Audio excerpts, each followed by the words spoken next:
Am I black? I'm trying to figure it out. Now available in paperback and Kindle. Vampires Stalk the Darkness of the Eternal Night. Get your copy of Eternal Night in paperback and Kindle on Amazon.com. Am I black? That's the critical question I have to ask these days because, according to your Joe Biden, I wasn't black because I didn't support him. And according to a recent interview in The Atlantic, your Barack Obama stated that those 20% of black men who were out here who supported Donald Trump only did so because they were caught up in the idea of hip hop, bling, money, and women. Now, I do not support either your Joe Biden or your Donald Trump in this 2020 election. So, what does that make me to these politicians out here? That's a critical question I have to ask your Joe Biden and your Donald Trump and many of these white business people because it seems like they don't see a heterosexual black man like myself as black, and the only way they see me as a black man is only if I fit into the stereotypes that fit into their idea of what black is. Now, in my novel Spellbound, I talked about the darker shade of black, and I talked about the black box that's acceptable to white people. And I talked about how a lot of black people want to fit into that black box that's acceptable to white people. And this is what is looking like this is happening as related to your Joe Biden and your Barack Obama. They don't see anybody as black unless they fit into the stereotype boxes that they deem what are supposed to be their definition of black. And in their definition of black, a black man is not a black man unless he is a guy who is into hip hop, bling, and is out here chasing women, caught so much up in his lust that he's a walking, talking big black penis. And he's so caught up in his lust that he only wants to vote because some strippers in an online ad told him to get his booty to the poll. So basically, they have turned a black man not into a human being with different diverse thoughts and ideas or any level of intelligence.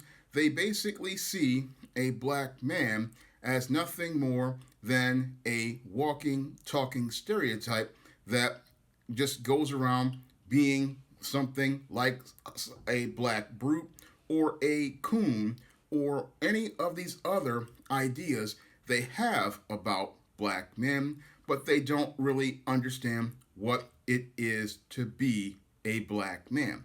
So when I listen to these politicians, I have to ask another critical question. What is considered a black man to you? Because it seems like I'm not considered to be a black man in your eyes. I mean, I'm an educated, heterosexual, professional black man who owns his own business, and it seems like they don't see me as a black man, even though I have been born a black man to two black parents, and for the last 47 years, I have been a black man in this country, but they don't see me as a black man. And the reason why they don't see me as a black man is because I do not fit the narratives that they feel comfortable with as related to their white supremacist smooth world, where the only black people they see are thugs, gangsters, bad boys, or these guys who are out here buck dancing and bojangling, whether it be your black boule bootlicks or your street level hood guys. They don't see any black people in the middle like myself, who again are educated, intelligent, well spoken, they don't see black men like me out here as black men. And they don't really want to acknowledge black men like myself, because to acknowledge black men like myself means having to step out of their comfort zone, and it means having to address the issues that we present and addressing the agenda we present. And they don't want to address that agenda, because that would mean you would have to acknowledge that black people are not just these individuals who come from the hood, listen to hip hop, drink malt liquor, and go out here and be baby mamas. That means you have to go out here and acknowledge all of these other educated, professional black people who don't come from the black elite or the black boule, but are average, everyday working brothers and sisters out here. And this is something that they don't want to acknowledge, because it means coming out of their comfort zone and having to address real people who want to present real problems and also want to present real solutions in their agenda. So when I listen to that type of rhetoric, it just shows me how racist some of these politicians are, because I'm not black unless I fit into a box full of stereotypes, and I'm not black unless I support their platform. Well, I thought I could be my own man in this United States of America, and under our Constitution, I thought I had the right to a life, liberty, and pursuit of happiness, and that right to a life, liberty, and the pursuit of happiness under our Constitution was supposed to be something that allowed me to make my own choices. But that doesn't seem the case. It seems in order for me to be acknowledged as a black person, I have to fit into these stereotype roles, being either one of these uppity wannabes, a boule type who comes from a so-called established family, or one of these hip hoppers, a jive time Pookie, a jive time Ray Ray, or be one of these alphabet types. I mean, it seems like there's only a handful of people that are considered black. And that's something, again, I explored in my novel Spellbound, because it seems like these wizards want to put that spell on black people's minds to have them thinking that there's only one way to be black. And if you're not in these boxes, then you are not considered black. Well, I have to push back against that narrative, because as somebody who dealt with being made an outcast as it relates to not fitting into those stereotypes, and seeing how people were practically becoming fascist in the black community, trying to force people into those roles, I have to push back on that narrative, because, again, a white person is allowed to be white and allowed to be over 100 different things that they wanted to be. They can be a hippie, they can be a stoner, they can be a goth, they can be a princess, and they can be an artsy type. But a black person, they are only relegated to a handful of roles, and that's only the ones that they acknowledge in this white supremacist society. Now, there are numerous black people out here like myself who do not fit into any of these boxes, but that does not make us any less blacker than anybody else out here. I mean, as a black man who, again, is into comic books, science fiction, and fantasy, and is darkly inclined, I don't fit into these boxes that people try to tell me what black is, and I don't believe anybody should allow this government or anybody out here to tell them what black is, or to try to make you fit into these stereotypical boxes that make these white racists feel comfortable about their smooth world. I mean, let's make that world what it really is, a rough place, because you're going to run into all types of people from all types of walks of life and all types of cultures.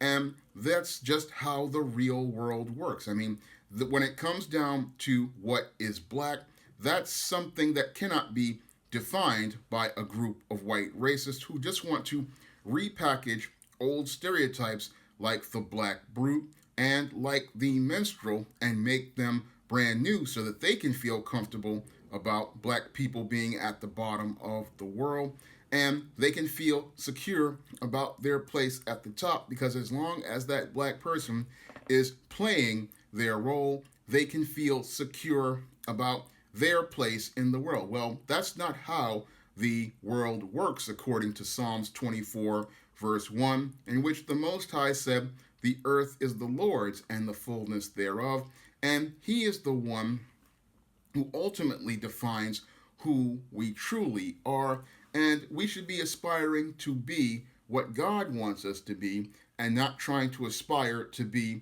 whatever stereotypes make these white racists feel comfortable. So when I hear a statement like, "Oh, if I don't support so and so, I'm not black," I have to again push back on that, because you don't get to define what my black is, and you don't get to define who I am. So that's the way I look at it that way as related to that statement. And to just try to put me into a box saying that, oh, if I support such and such candidate, I am doing it because of hip hop and bling. No, I don't support any political candidate unless they support my agenda, and I don't support any political candidate unless they bring in tangibles. And to disrespect black people like that, as I see it, to tell us who we are, that's just smacks of paternalism from these politicians, and again shows us how what they see as black, and we can't allow ourselves to be put into this black box that is considered acceptable to white racists. No, we have to go out here and become the darker shade of black, where we define our black identity on our own terms, and we define what is black based on what standards we establish for ourselves, because we are the ones who are supposed to define what black is, and we're not supposed to let others define what black is to us. I mean, it's just like an old Robert Townsend movie I used to watch called Hollywood Shuffle. There was a scene where they had the guys talking about the black acting school, and there was a scene where one of these actors was trying to learn how to do the jive walk, and the black actor was doing it all wrong, and then the white man was telling him, "This is how you do it." So we should not allow a white person to dictate and define what black is. No, we should go out here and define what black is for ourselves, and let these people out here know that we are black, and our definition of black is not based on who we support, and it is not based on some stereotypes created by white people. It is defined by us as a people, and it is defined by how we live, and we don't even get to see, again, the entire broad spectrum of black culture and black life. I mean, that's something that your Madison Avenue, your Hollywood, and your Washington has not even fathomed to even look at. And I, as a publisher who's tried to bring just some of those aspects of black life and black culture that have not even been talked about to publication, so that other black people can go out here and read and experience those aspects of black life, I say, don't allow people like this to make you into a stereotype. Don't allow people to put you in that black box that's acceptable to white people, because in this country, you are supposed to have the ability to have life, liberty, and the pursuit of happiness. You're supposed to have the ability to have freedom of speech and freedom of expression, and you should be allowed to go out here and express yourself and be who you want to be, and not be some stereotype that some white person feels comfortable with, because as the Bible states, "Thou shalt have no other gods before me." and you should never make a white person into a god that you need to fit into their standard of living in order to be considered a human being. If you want to learn more about the whole spellbound mindset, you can pick up my novel Spellbound, A Darker Shade of Black on Amazon.com in paperback and Kindle format. You can also find it on Smashwords, Barnes & Noble, the iBookstore, and Google Play. And if you want to see me make more videos like this, you can donate to my Patreon, my PayPal, or my Cash App by clicking the links in the description box. That's all I have to say for this video. You can comment, rate, and subscribe. Now available in paperback and e-readers, The Temptation of John Haynes. Give in to temptation and pick up this action-packed African-American paranormal romance. Get The Temptation of John Haynes in paperback